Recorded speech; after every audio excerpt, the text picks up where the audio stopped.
السلام عليكم يا اهل السلام. النهارده هنعمل ازاي تعملي دقة الكبدة او طريقة عمل دقة لجميع الاكل السمك المقلي والمشوي. بسم الله ما شاء الله. علشان تعملي الدقة دي انت ما بتروح لاي واحد بتاع كبدة او بتاكلي لحمة عنده مشوية او كبدة مشوية. لازم الدقة دي الحاجة الوحيدة، لان الدقة دي علشان تعمليها اعمليها في البيت هتاكلي اجمل دقة توم وفلفل. والدقة دي مش بتكلفك حاجة، كل الموضوع معانا فلفل الوان، اي نوع فلفل. يعني الدقة اللي انا هعملها ايه قدامكم طبعا عبارة عن فلفل اخضر وليمونة وفلفل احمر، وفي قرن فلفل سبايسي كده تمام. ومعانا توم، ومعانا هنا البهارات بتاعت دقة الكبدة او الجمبري او السمك، او الطماطم اللي هي الطماطم المخللة او البتنجان المخلل. دي الدقة بتاعته اعمليها.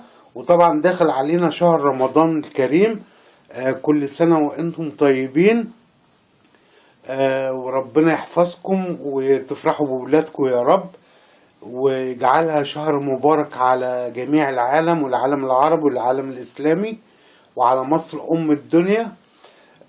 ويلا بينا علشان نعمل الدقة. طبعا الدقة بتتكون من فلفل وليمون وتوم ومعلقة كمون ومعلقة ملح معلقة شطة ومعلقة كزبرة ناشفة ومعلقة فلفل. ادي الدقة. هتعملي الدقة دي تاكلي احلى اكل.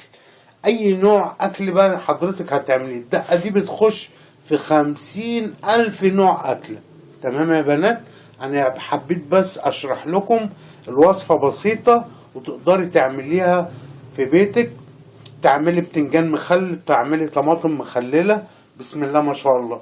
طبعا الدقة دي بتعتمد عشان تبقى مزة، بتعتمد على الليمون والخل. عندك خل نظيف، واحلى حاجة عندك الكبة بتضربي ده كله. ممكن انا واحد من الناس عندي الكبة بس بحب اعمل دقة الكبدة دي او دقة السمك او الجمبري.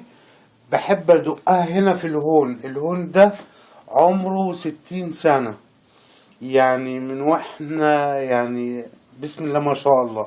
التوم ما بيتدق في الهون ده، دي هون خشب ومعانا خل. بس طبعا لما بتاكلي الدقة دي في الهون افضل من انك انت تضربيها في الكب. انت لو مش عندك هون اضربيها في الكب عادي، ما فيش اي مشاكل. تمام كده يا بنات؟ كده حبينا نشرح لكم ويلا بينا. انا كل اللي عليا هاخد الفلفل والليمون والثوم والبهارات بتاعتنا الجميلة دي. وطبعا هكتب لكم الدقة دي بتشتغلي بيها في كام نوع من الاكل، هكتبه لكم في صندوق الوصف مقادير الدقة الكبدة او دقة لجميع انواع الاكل المقلي او المشوي. انا هدق ده في الهون وابقوا معانا يا جميل. كده يا بنات انا عملت الدقة اهي، دقتها طبعا في الهون.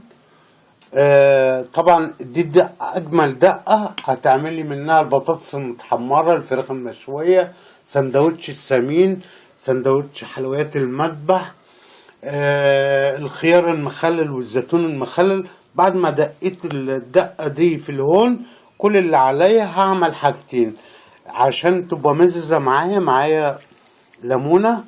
هي دي اهم حاجة. والدقة دي يا شباب ممكن تعمليها وتقعد عندك في التلاجة اقل حاجة 5-6 ايام.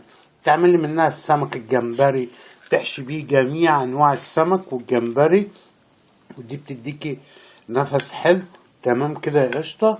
احلى دقة انا بنشتغل عليها جميع المحلات، الفول والطعمية والفلافل كلها بيشتغلوا بيها.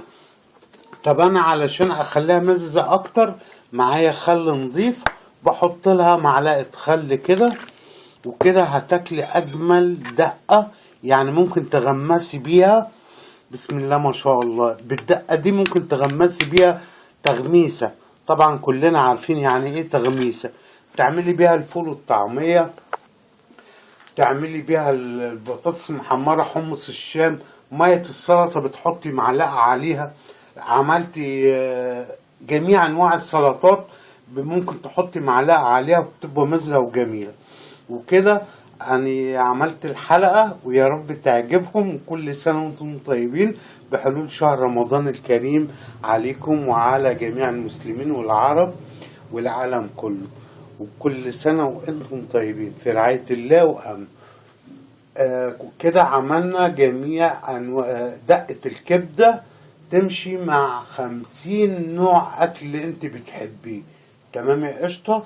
الطماطم قومي بقى اعملي طماطم مخللة وبتنجان مخلل والحلويات المذبح، وقشطة يا قشطة.